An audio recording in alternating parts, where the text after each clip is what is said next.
Olá, querido irmão, querida irmã. Este é o programa Tesouro da Igreja e eu, Luiz Carlos, juntamente com você, estamos aqui dando continuidade aos nossos estudos sobre o Catecismo da Igreja Católica. Nos propusemos a estudar esse catecismo. Ele é maravilhoso porque a nossa revelação é a revelação de toda a doutrina católica e é muito importante que você esteja comigo aí estudando esse documento. Então, iremos estudar juntos, na verdade, não é?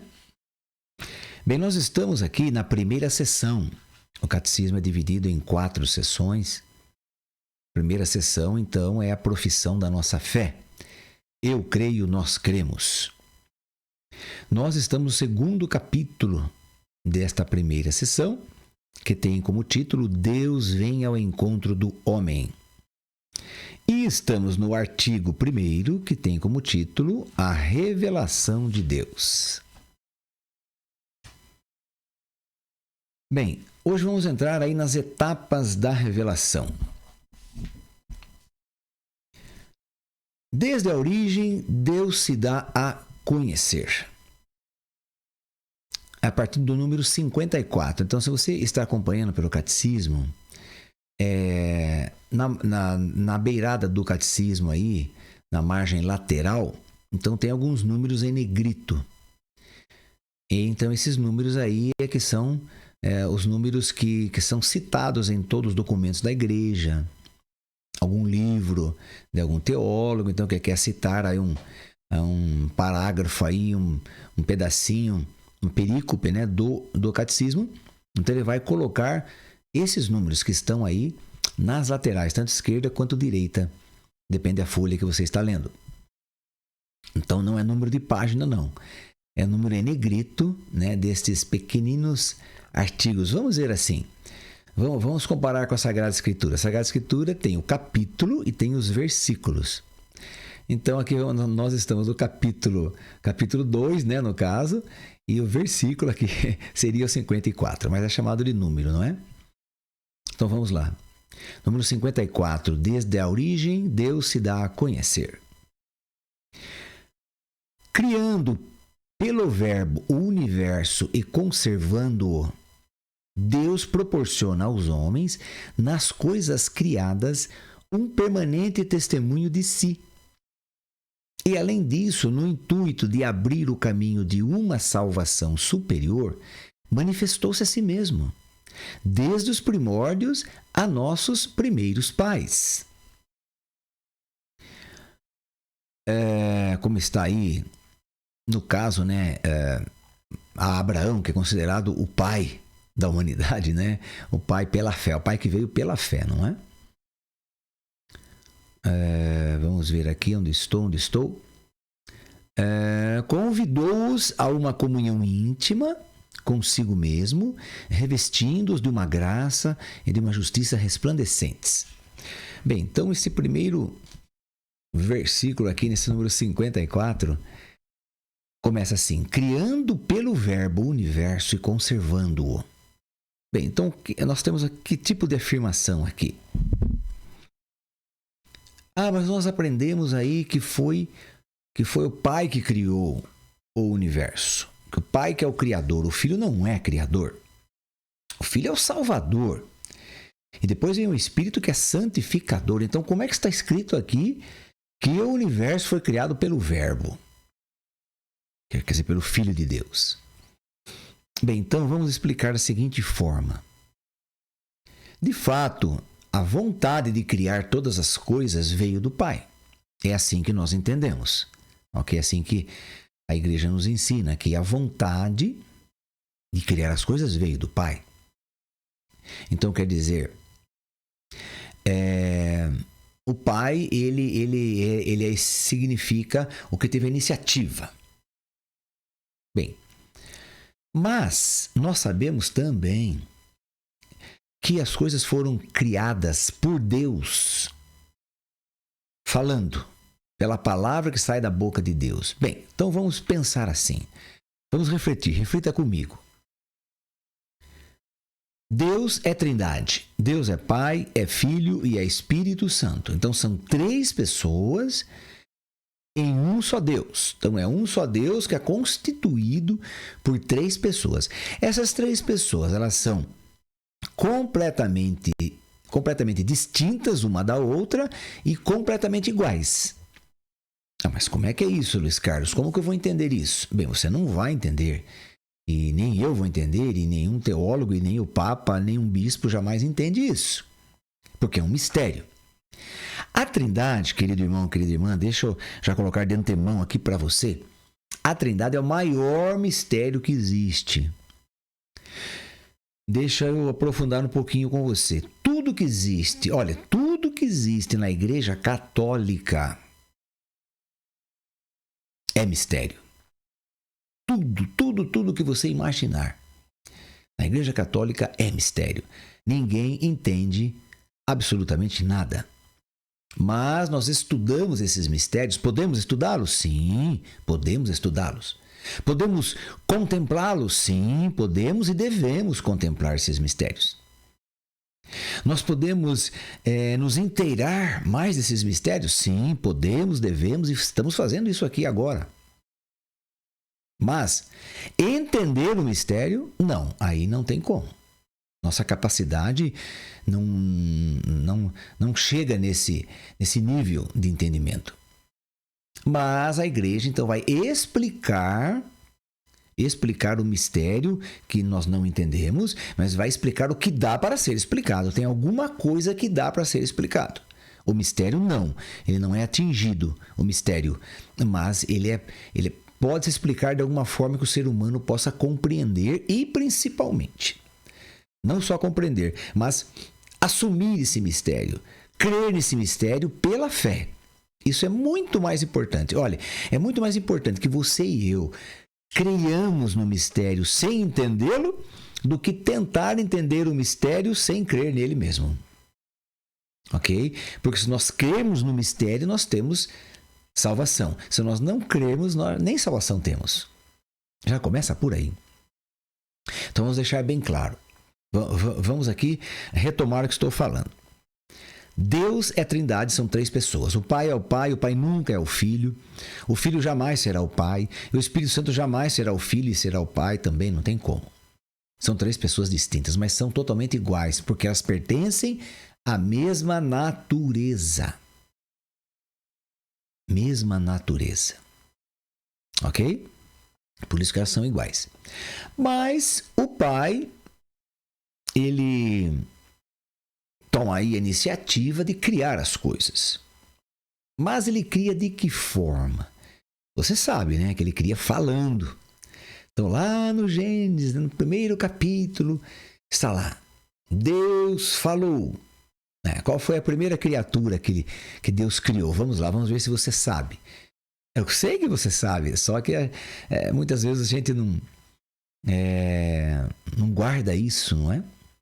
Mas a primeira criatura de Deus, o que Deus fez para criar o universo? Ele criou a luz.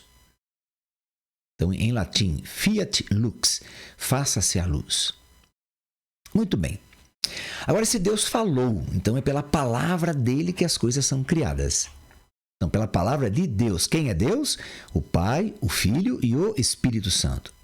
Então, quem que é a palavra de Deus? Quem que é o verbo de Deus?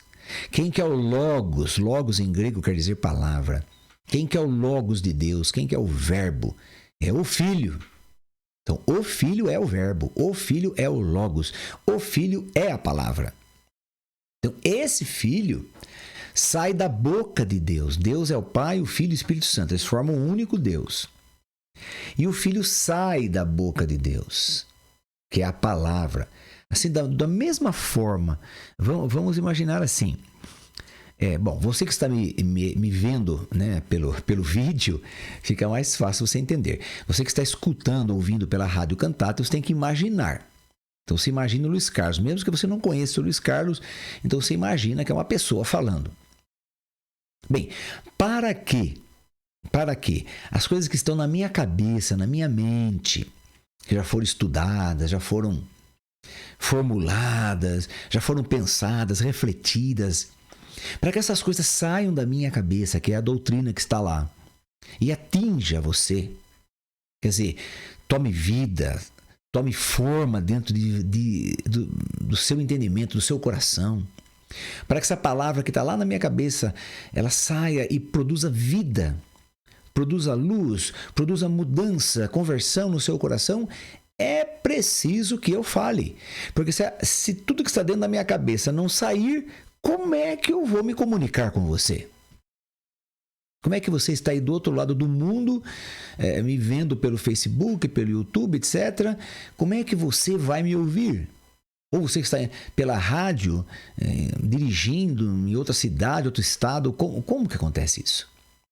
Então, não tem como sair da minha cabeça se não for falando, pela palavra. Então, a palavra que sai da boca de Deus é que vai formar as coisas no seu coração. É que vai formar dentro de você um novo homem, uma nova mulher. A palavra de Deus, não é a palavra do Luiz Carlos, é a palavra de Deus que está no meu coração. Bem, para que essa palavra saia do meu coração, eu preciso mexer a minha boca, mexer meus lábios, minha língua, meu palato todo, quer dizer, arcada dentária e tudo mais, os músculos da boca. É preciso que eu vá mexendo. E eu estou constantemente inspirando o ar e expirando. Então, eu inspiro para expirar. Porque se eu não tiver ar dentro de mim inspirado, não tenho como expirar esse vento, esse ar, não tem como. Eu tenho que estar constantemente respirando. Nós chamamos de respiração. O que é respiração? É o ato de inspirar e expirar. Bem, esse vento que vem lá dos meus pulmões, passando pela minha boca, que está se mexendo, vai formando sons, que são as palavras, e você vai entendendo o que eu estou falando. Então, essa palavra, voltando aqui, que está lá dentro do meu coração, que eu já estudei, já guardei, etc, etc., ela vai agora sair de mim, chegar até você, pelo vento, pelo sopro, pelo ar que eu estou respirando. E daí você vai entender o que estava lá na minha cabeça, você vai começar a entender. Mesma coisa Deus fez. Então ele tem lá, o Pai tem a vontade de falar, de criar, de fazer as coisas. Então o Filho que é o Verbo, que tem que sair da boca de Deus, ele é soprado por quem? Pelo Espírito Santo, que também está lá junto com Deus. É o Pai, o Filho e o Espírito. Então dá o Espírito, que é sopro, que é vento, que é ar. O Espírito Santo, que é chamado de hálito de Deus, hálito da vida. Então ele vem com toda a sua força, impulsionando a palavra de Deus para sair de dentro de Deus. Então as coisas são criadas pela palavra. Então, Deus disse. Quem que é Deus? O Pai, o Filho e o Espírito. Tá. Deus disse, faça-se a luz, e a luz foi feita. Então agora eu pergunto para você, quem que criou as coisas? Vai dizer, foi o Pai que criou. Sei. Mas as coisas foram criadas pela palavra. Pela palavra. Quem que é a palavra? É o Filho. Nós temos que entender isso. O Filho é a palavra. Então as coisas são criadas pelo Filho. Mas foi o Pai que quis. Sim, o Pai que quis. Então aí, vamos dizer, você imagina um filme, imagina um teatro, então o ator principal é o Pai. Ele quis criar, mas quem criou foi o Filho, não foi o Pai. Por isso que o catecismo aqui diz tranquilamente, né? Criando pelo Verbo o universo e conservando-o. Então, quem que criou o universo e conserva? O Verbo. Vou repetir. Criando pelo Verbo, quer dizer, através do Verbo. Quer dizer, quem constrói, quem cria é o Verbo, que é o Filho, que depois de encarnado vai assumir o nome de Jesus. Mas essa é outra história, isso é depois de encarnado. Até então aqui ele é somente Deus, não tem carne. Então o Verbo cria o universo e conserva esse universo. O que Deus faz? Deus proporciona aos homens, nas coisas criadas, proporciona aos homens, aos seres humanos, nas coisas criadas, um permanente testemunho de si mesmo. E, além disso, no intuito de abrir o caminho de uma salvação superior, manifestou-se a si mesmo. Duas coisas importantes, né? Desde os primórdios a nossos primeiros pais. Convidou-os a uma comunhão íntima consigo mesmo, revestindo de uma graça e de uma justiça resplandecentes. Então, o que quer dizer isso aqui? Essas duas coisas. Olha, Deus proporciona aos homens, nas coisas criadas, um permanente testemunho de si mesmo. Bem, então Deus, tudo que Ele criou, toda a flora, a fauna, o universo, as estrelas, os céus, o ar, as nuvens, as montanhas, os riachos, os rios, os mares, tudo que Ele criou é um testemunho dele mesmo. Então você consegue ver Deus na criação? Sim. Você consegue ver Deus, se você quiser. Se você não quiser, você não vê. Você fala, não, isso aí tudo foi criado aí, porque gases se juntaram, explodiram e tal. E não tem nada de Deus aí. Okay, então, se você não quiser ver, você não vê. Mas, veja, querido irmão, querida irmã, que é o testemunho de Deus. Deus testemunha que Ele existe. Então, vamos fechar assim essa primeira linha aqui. Deus testemunha que Ele existe pelas coisas criadas. Então, as coisas criadas dão testemunho dele, assim como você. Como que eu sei que você existe? Pelo seu testemunho. Pelo que você é, pelo que você faz. Ou pelo que você não fez também. Também dá para entender isso. Mas muito mais pelo que você faz. Pelo seu entendimento. Pelo seu testemunho, pela sua capacidade. Então você testemunha, epa, eu existo, eu estou aqui, olha eu aqui. Então Deus é assim também, pelas coisas criadas que são maravilhosas e que o homem destrói tudo, Deus dá testemunho de si mesmo, que Ele criou todas as coisas. Agora, além disso, no intuito de abrir o caminho de uma salvação superior, manifestou-se a si mesmo. Bem, então Ele dá testemunho de si mesmo. Então vamos lá. Primeiro ponto. Ele dá testemunho de si mesmo pelas coisas criadas. Segundo, ele se manifesta a si mesmo. De que forma? Pelo Filho. Então o Filho vem revelar o Pai. Então o Filho vem falar, vem mostrar quem é o Pai, que ele veio do céu. E para lá nós vamos voltar. Então ele se manifesta. O que é se manifestar? Se apresentar. Estar ali, estar no meio. Estar manifestando, não é? Desde os primórdios a nossos primeiros pais, sim, eu estava falando desde lá a escolha de Abraão, né? E vem vindo, né, por todos essas pessoas aí importantes que são chamadas de patriarcas, né? Convidou-os a uma comunhão íntima consigo mesmo, revestindo-os de uma graça e de uma justiça resplandecentes. Então, quer dizer, quando Deus cria todas as coisas, criou Adão e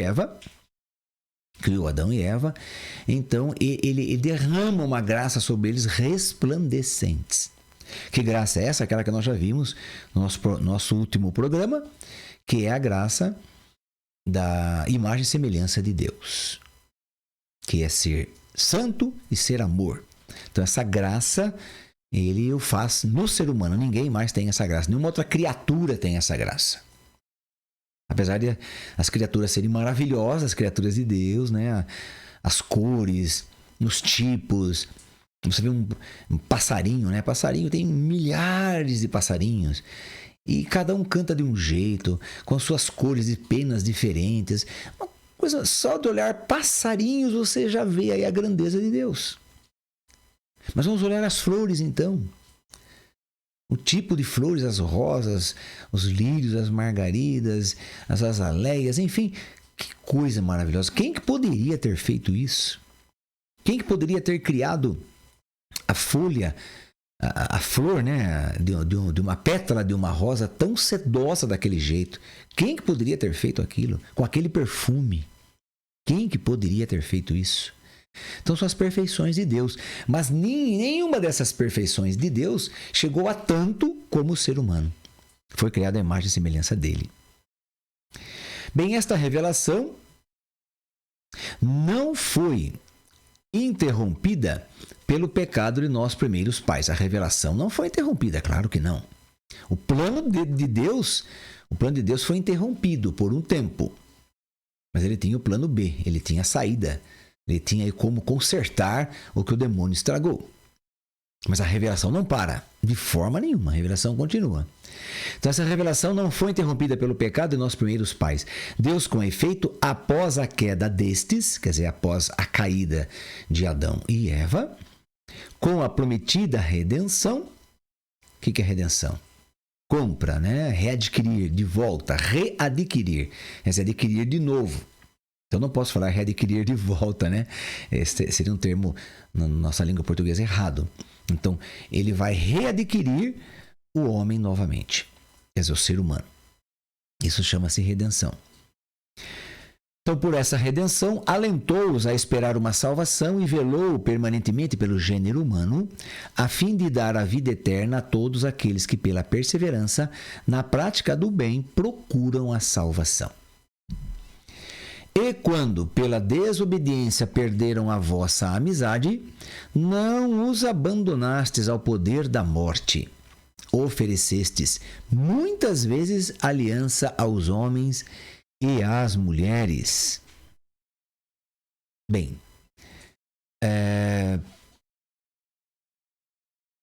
sim, da desobediência de Adão e Eva, perdeu a amizade de Deus. Mas Deus não os abandonou ao poder da morte. Porque quando entra o pecado original, que foi aí oferecido por Satanás de uma forma muito mentirosa, de uma forma, vou dizer assim, até desumana, mas quando foi oferecido a Adão e Eva e eles consentiram, então o ser humano, ele adquiriu para si o poder de morrer. Que coisa terrível isso, né? Porque Deus criou o ser humano para a vida. A morte não vem de Deus. A morte não é criação de Deus. Deus criou o ser humano para a vida, para viver para sempre. Então, não existia morte.